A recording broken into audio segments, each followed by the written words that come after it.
Yo, Tyson is here, and here is the first edition of Breakdown, where I take a Pokemon and I'll break it down. There's multiple strategies, movesets, and more. Let's hop right into it. So firstly, we're going to be talking about Tapu Koko. We're going to be breaking down Tapu Koko. Tapu Koko, the electric fairy-type menace, has access to high speed and high attack power. It has access to the ability Electric Surge, which helps Tapu Koko become better than a lot of other electric types. That doesn't like it be better than. The typing that Tapu Koko has makes it only weak to rock and poison while being immune to dragon, and resisting bug, dark, electric, fighting, and flying. Its stabs hit dark, dragon, fighting, and flying, and water super effectively, with no standalone typing resisting the duo. Tapu Koko has some electric type attacks that are very powerful on the physical and special side. There's Wild Charge, Thunder, Thunderbolt, Volt Switch as the most notable ones. You aren't going to be using Dazzling Gleam all too often, but it's certainly not a bad option against things like Landorus and Garchomp. It has some nice coverage options too, like Hidden Power Fire, Ice, Ground, and Grass Knot. Brave Bird can be used with grass types like Venusaur, Amoonguss, etc. for strong two-hit KO. Nature's Magic can chip into both your mons like Chansey plus Chip, but takes up a move slot and it'll usually need Taunt to stall break. Roost is in its move pool, but you barely use it because it's not the most bulky. It's nice in conjunction with Life Orb though, because it heals back the damage you take. U-Turn is very useful to gain momentum versus things like Lightning Rod, Marowak, or Chansey.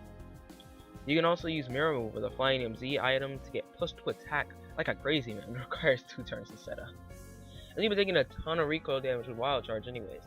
Since it has some lacking defense, it'll be easily revenge killed by priority users like Dragonite, or Scarfers like Garchomp. Combine is like the same idea, but it doesn't require a heavy recoil move. Electric Surge spawns Electric Terrain. Electric Terrain powers up electric moves by 50%, which is just the most power times 1.5. Electric Surge spawns Electric Terrain. Electric Terrain powers up electric moves by 50, which is just the most power times 1.5. This is only the case for grounded Pokemon, which is kind of dumb, but it also makes sure that grounded Pokemon cannot be put to sleep. Why don't Terrain just affect everything? This is what allows Tapu Koko to outshine some other electrics in most cases, like Thunderous. Koko has pretty meh 70 HP, which sucks for it, making it a lot less bulky. It has a powerful 115 attack stat, but you're not really going to be using that physical side all too much compared to the special side. The 85 defense allows you to tank some physical hits, but that 80 HP doesn't help it at all. The 95 special attack may lead you to use the physical side, but you'll soon realize this special attack is buffed up super high with its strong electric attacks in the terrain. 75 special defense gives it all around pretty lackluster bulk. It just doesn't let it switch in well to most water. It's like Kill the Younger Ninja. It's kind of horrible. The 30 speed is like the most appealing stat to Tapu Koko. It lets it outspeed Protean Greninja and of course pre-Ash Greninja, just regular Greninja, Tapu Fini, Keldeo, Starmie, a lot of other Pokemon. This Pokemon really loves to abuse the fact that its speed is just stupidly insane. As far as items go, Tapu Koko can use that Magnet for a 20% boost on its electric type attacks on top of the electric terrain. If you use the Life Orb well, but you need to keep in mind that Koko will be losing that HP rather quickly. Choice Scarf sets can clean and revenge kill. Choice Specs is also an option to nuke things, but Koko appreciates the extra speed from Scarf or the ability to switch moves with Life Orb or Magnet. Electro MZ and Fairy MZ are strong options, giving Tapu Koko this large nuke, but everything else just becomes pretty weak. Expert Belt provides all-around boost to coverage moves, 20% one, but only if they hit super effectively. Remember that a Magnet Thunderbolt still does a ton to neutral Pokemon, so it's not the absolute best option. Flying MZ to buff up Brave Bird or in conjunction with Mirror Move to give it that nice SD, makes let's do attack. Is an option, but you better off just using Life Orb. Powerful answers to annoying grass types like Heatran, Mega Mawile, and Tapu Lele are great with Tapu Koko.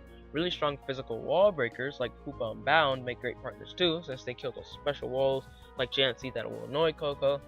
Using another Pokemon with Volt Switch or U-Turn is very nice to make an offensive Volt Turn core, which is basically, you're in the void of my non-stop momentum, and you will never escape.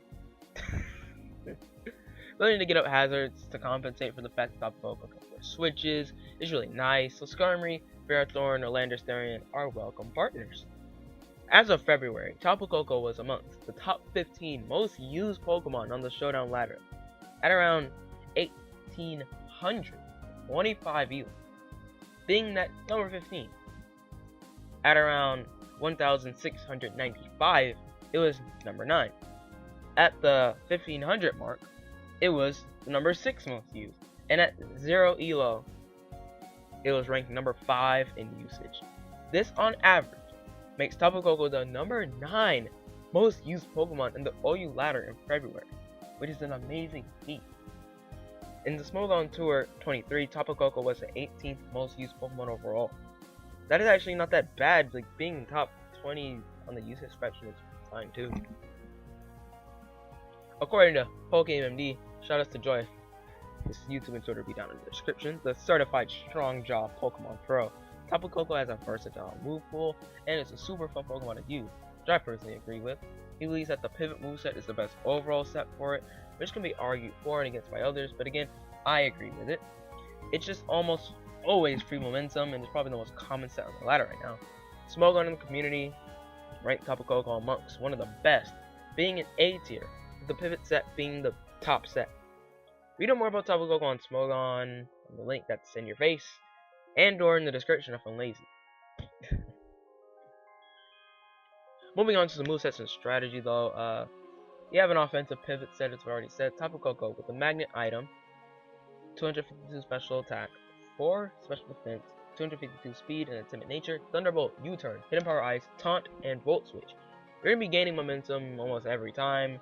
You'll be hitting weak and neutral Pokemon very hard with your Thunderbolt. The damage that this does in conjunction with electric terrain and magnet is even higher than Life Orb Thundurus. Keep in mind that Thundurus, because it's not grounded, doesn't get the boost from electric terrain. Next up, we have the all-out attacker set. Tapu Koko with a Life Orb, 252 special attack, 4 special defense, 252 speed, and a timid nature, Thunderbolt, Dazzling Gleam, Hidden Power Fire, Roost, /Taunt. This set allows Tapu Koko to be monstrous on offense, and you can play a lot more aggressive with this set than any other sets. Also try and bring this monster in safely just so it can nuke more mons, and that is the best way you can use this. Next up, we have a Choice Scarf set, which is Tapu Koko with Choice Scarf. The same EV spread as mentioned before, Thunderbolt, Volt Switch, U-Turn, and Hidden Power Ice. You can gain some key outspeeds on stuff like Ashra Ninja and some plus 1 speed Pokemon like Volcarona. You can also revenge kill a lot due to the good power of your moves. But the power drop, compared to the other sets, will leave you like, what actually just happened? So we also have a physical attacker set with the Life Orb, 252 attack, 4 special attack, 252 speed, a jolly or naive nature depending on the moves in the set. We have Brave Bird, Wild Charge, Roost, U-Turn, Hidden Power Fire, or Hidden Power Fire, or Hidden Power Ice. Kamikaze, kill stuff, you'll die too. Try and Roost up when you get the opportunity and use U-Turn to get any momentum you can. You can also try and get straight up power with coverage options to hit Ferrothorn or Landorus if you want to.